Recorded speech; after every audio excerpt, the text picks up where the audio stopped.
ሁለተኛው ዙር የጽምዶ ስብሰባ በኬንያ ናይሮቢ መካሄዱ ተገለጸ። በትግራይ ክልል በስልጣን ላይ ያለው ኃይል ለጦርነት ማስፈጸሚያ የሚሆን ገንዘብ ለማከማቸት ለዘመናት በመንግስት እጅ ተጠብቀው የቆዩ ቅርሶችና የህዝብ ንብረት የሆኑ ህንጻዎችን በጨረታ አቅርቦ እየሸጠ ነው ሲል ስምረት ፓርቲ ከሰሰ። ዝርዝርና አስገራሚ መረጃዎችን ይዘን መጥተናል። አብራችሁን ቆዩ። አድማጭ ተመልካቾቻችን ከዲና ኢንሳይት ጋር አብራችሁ ሁኑ። የሰብስክራይብ በተኑን በመጫን ቪዲዮአችንን ላይክ አድርገን እንጀምር ስንል በአክብሮት እንጠይቃለን።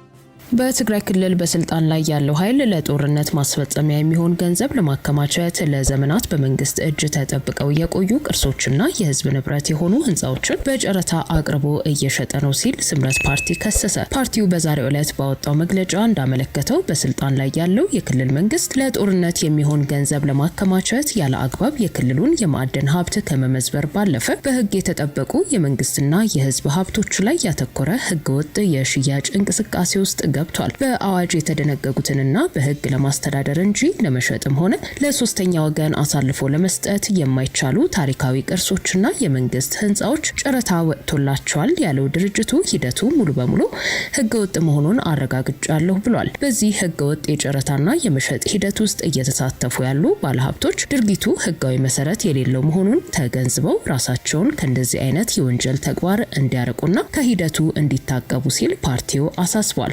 በፕሪቶሪያው የሰላም ስምምነት መሰረት በተቋቋመው ህጋዊ የትግራይ ጊዜያዊ አስተዳደር ላይ መፈንቅለ መንግስት ፈጽሟል የተባለው ህወሓት ከውጭ ኃይሎች ጋር በመተባበር ክልሉን ወደ ከፋ አደጋ መክተቱን መግለጫው ጠቅሷል። የህዝብ ደህንነትንና የግዛት ሉዓላዊነትን ከመጠበቅ ይልቅ ለቡድናዊ ጥቅሙና ለተጠያቂነት ስጋት ቅድሚያ መስጠቱን እንዲሁም ወጣቶችን በኃይል ወደ ግንባር የማስገባትና የህዝብ ሀብትን የመዝረፍ ተግባሩን ገፍቶበታል ሲል ከሷል።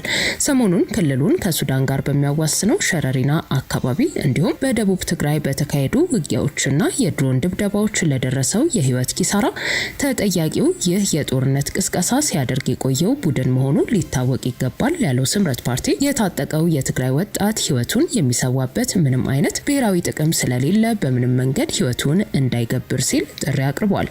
ስምረት በትግራይ ክልል ያጋጠመውን ዘርፈ ብዙ ቀውስ በሰላማዊ መንገድ ለመፍታት ከሌሎች የፖለቲካ ድርጅቶችና የሲቪክ ማህበራት ጋር በመሆን የሰላምና የለውጥ ምክር ቤት በማቋቋም እየታገለ እንደሚገኝ ገልጾ የለውጥ ጉዞውን ለማደናቀፍ በውስጥና በውጭ የሚደረጉ የስም ማጥፋት ዘመቻዎችን አልፎ ትግሉን እንደሚቀጥል አስታውቋል። ፓርቲው በመጨረሻም የትግራይ ህዝብ ከለውጥ ኃይሎች ጋር እንዲደራጅ እንዲሁም የፌዴራል መንግስትና ዓለም አቀፍ ማህበረሰብ ይህንን የህዝብና የሀገር ሀብት ጥፋት የሚያደርስና የቀጠናውን አለመረጋጋት የሚያባብስ አካል በህግ ፊት ለማቅረብ የሚደረገውን ትግል እንዲደግፍ ጥሪ አቅርቧል።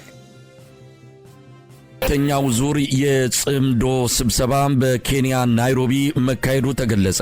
በፖርት ሱዳን የተካሄደው ቀጣይ ክፍል የሆነው የጽምዶ አባላት ስብሰባ በናይሮቢ ሰሞኑን መካሄዱን ነው ያገኘነው መረጃ የሚያመለክተው።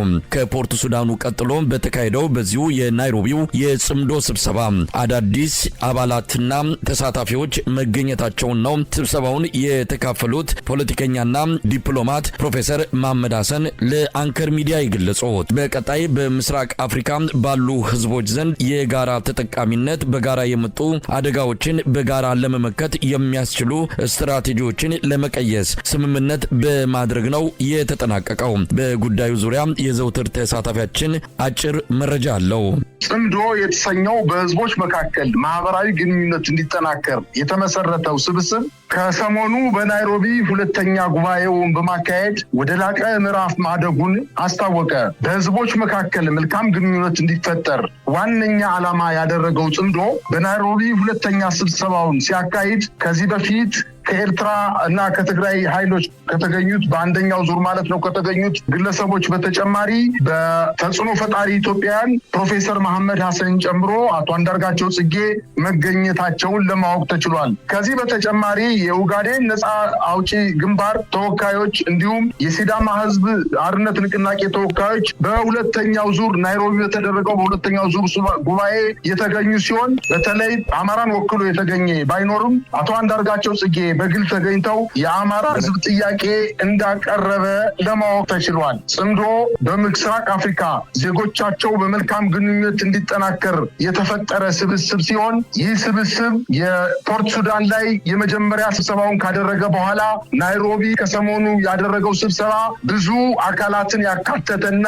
ተጨማሪ አጀንዳዎች ላይ ውይይት ያደረገ መሆኑን ለማወቅ ተችሏል። ከዚህ በተጨማሪ በኢትዮጵያ በወታደራዊ እንቅስቃሴ ስርዓቱን በትጥቅ ትግል ለመጣል የሚንቀሳቀሱ ኃይሎች በተለይ የፋኖ ወይም የአማራ ፋኖ ብሔራዊ ንቅናቄ፣ የህወሓት ኃይሎች፣ የአፋር ዲሞክራሲያዊ ኃይሎች ግንባር ወይም ጉጉሙ ከቤንሻንጉል ታጣቂዎችን ጨምሮ በርካታ ስርዓቱን በጋራ ለመጣል የሚታገሉ ኃይሎች ትብብር የሚል አንድነት በመፍጠር ከብልጽግና አገዛዝ ጋር ለመፋለም ዝግጅታቸውን መጨረሳቸውን እያስታወቁ ይገኛሉ።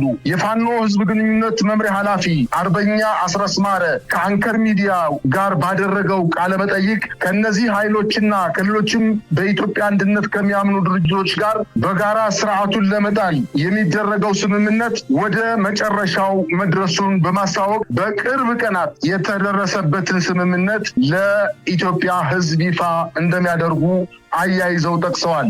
ስለነበረን ቆይታ ከልብ እያመሰገንን ወቅታዊና አዳዲስ መረጃዎች በፍጥነት እንዲደርሱ የዲና ኢንሳይትን ቻናል ሰብስክራይብ፣ ላይክ እንዲሁም ለአስተያየቶ ኮመንት ላይ ማስፈሩን እንዳይረሱ ስንል በአክብሮት እንጠይቃለን። ዲና ኢንሳይት ከማንም በምንም ያልወገነ ሚዲያ ነው።